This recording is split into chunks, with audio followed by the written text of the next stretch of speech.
Understanding the evolution of the early universe is an important aspect of modern astronomy. One particularly important era in those early days was the time of reionization, during which the first stars were born. Hubble has allowed us a first glimpse into that time, but the James Webb Space Telescope will push the door wide open.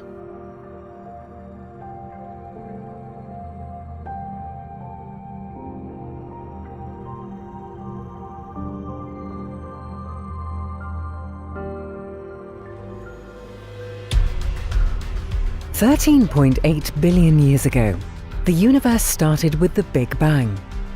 Initially, the universe was a melting pot of hot, free particles.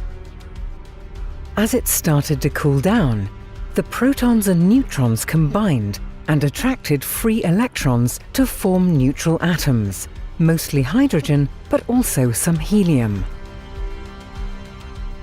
This event, called recombination, left the universe with no free electrons and a hydrogen fog distributed throughout it. The clouds of hydrogen would eventually collapse to form the first stars, but this process is very gradual. For millions of years, the universe would have no sources of light. The cosmic dark ages had begun.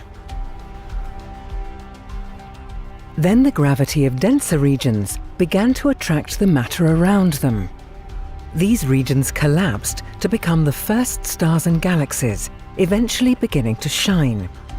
Thanks to recombination, there were no free electrons to scatter the starlight, so it could travel freely throughout the universe, ending the cosmic dark ages. The first stars were massive and energetic enough to strip the surrounding hydrogen atoms of their electrons again. This time is called the epoch of reionization.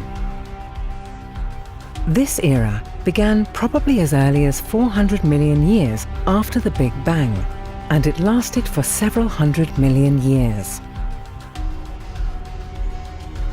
There is much we don't know about this time in the universe's history, and even Hubble's extraordinary cameras are only able to spot a few bright galaxies from that time. Still, Hubble has provided some of the most detailed information we have about the abundance and properties of the earliest star-forming galaxies. While providing some answers, the results Hubble delivered also raised more questions. When and how did the first stars form? And when did the first galaxies appear? How did the radiation of the first stars escape the dusty environment of their parent galaxies to ionize the matter in between galaxies? Were the first stars really powerful enough to re-ionize the universe, or did active black holes play a role as well?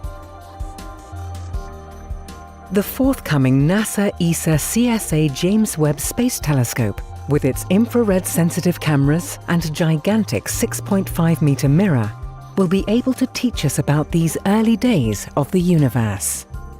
James Webb will explore the universe at long wavelengths, looking further into the past to gather information about exactly how and when the epoch of reionization occurred.